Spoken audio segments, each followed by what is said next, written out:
Hello friends, welcome to the Politicos. విదేశాలకు వెళ్ళాలనే కల ప్రతి ఒక్కరికి ఉంటుంది. దానికి మొదటి మెట్టు పాస్పోర్ట్. చాలా మంది పాస్పోర్ట్ అప్లై చేయడం అంటే ఏదో పెద్ద బ్రహ్మ విద్య అనుకుంటారు. కానీ ఇప్పుడున్న రోజుల్లో ఇది చాలా తేలిక. మీ ఇంట్లోనే కూర్చుని చాలా సులభంగా మీరే అప్లై చేసుకోవచ్చు. ఈరోజు ఈ వీడియో కథనంలో పాస్పోర్ట్ ఎలా అప్లై చేసి పూర్తి ప్రక్రియను ఎలా కంప్లీట్ చేయాలో స్టెప్ బై స్టెప్ తెలుసుకుందాం రండి. ముందుగా మీరు చేయాల్సిన పని పాస్పోర్ట్ సేవా అధికారిక వెబ్సైట్లోకి వెళ్ళడం. అక్కడ న్యూ యూజర్ రిజిస్ట్రేషన్ పై క్లిక్ చేసి మీ పేరు, పుట్టిన తేదీ మరియు ఈమెయిల్ ఐడి వంటి ప్రాథమిక వివరాలతో ఒక అకౌంట్ను క్రియేట్ చేసుకోవాలి. రిజిస్ట్రేషన్ పూర్తయిన తర్వాత మీ మెయిల్కు వచ్చినటువంటి లింక్ ద్వారా అకౌంట్ను యాక్టివేట్ చేసి లాగిన్ అవ్వాలి. లాగిన్ అయ్యాక అప్లై ఫర్ ఫ్రెష్ పాస్పోర్ట్ అనే ఆప్షన్ను ఎంచుకోవడం జరుగుతుంది. ఇక్కడ మీకు రెండు రకాల అప్లికేషన్లు కనిపిస్తాయి. ఒకటి నార్మల్ అయితే రెండోది తత్కాల్. తత్కాల్ను అత్యవసరంగా కావాలనుకుంటేనే క్లిక్ చేయండి, లేకపోతే నార్మల్ది సరిపోతుంది. ఆ తర్వాత మీ వ్యక్తిగత వివరాలు అంటే మీ పూర్తి పేరు, మీరు ఎప్పుడైనా పేరు మార్చుకున్నారా లేదా అనే వివరాలు ఇవ్వాలి. అలాగే మీ పుట్టిన ప్రదేశం, విద్యార్హతలు మరియు ఎంప్లాయ్మెంట్ వివరాలను కూడా నింపాల్సి ఉంటుంది. ముఖ్యంగా మీరు 10వ తరగతి కనుక పాస్ అయి ఉంటే నాన్ ఈసీఆర్ కేటగిరీకి అర్హులవుతారు. దీనివల్ల విదేశాలకు వెళ్ళేటప్పుడు కొన్ని వెరిఫికేషన్లు ఖచ్చితంగా తగ్గుతాయి.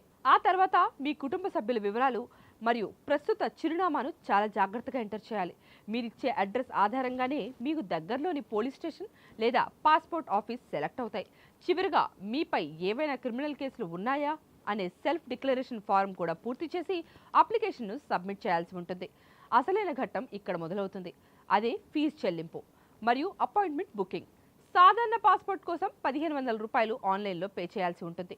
పేమెంట్ కనుక సక్సెస్ అయిన వెంటనే తర్వాత మీకు నచ్చిన తేదీన మీకు అందుబాటులో ఉన్న పాస్పోర్ట్ సేవా కేంద్రంలో స్లాట్ బుక్ చేసుకోవాలి.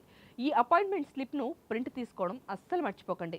నిర్ణీత తేదీన మీరు original Aadhaar card, 10th memo వంటి డాక్యుమెంట్లతో పాస్పోర్ట్ ఆఫీస్కు వెళ్లాల్సి ఉంటుంది. అక్కడ మీ ఫోటో తీసుకుంటారు. అదేవిధంగా మీ వేలిముద్రలను కూడా సేకరిస్తారు. అక్కడ వెరిఫికేషన్ పూర్తయిన కొద్ది రోజులకే మీ ఇంటికి పోలీస్ వెరిఫికేషన్ వస్తుంది.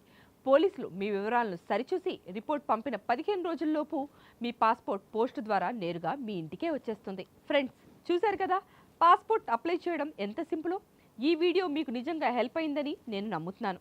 ఇలాంటి మరిన్ని యూస్ఫుల్ ఇన్ఫర్మేషన్ వీడియోలు, గవర్నమెంట్ అప్డేట్స్ మరియు టెక్ టిప్స్ మిస్ అవ్వకూడదు అనుకుంటే వెంటనే కింద ఉన్న సబ్స్క్రైబ్ బటన్ క్లిక్ చేసి పక్కనే ఉన్న బెల్ ఐకాన్ను యాక్టివేట్ చేయండి.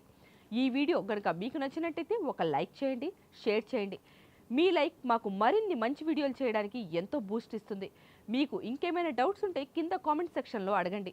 మేము ఖచ్చితంగా రిప్లై ఇస్తాం. Thank you for watching. Please subscribe to the channel and download the Politicos app from the links in the description.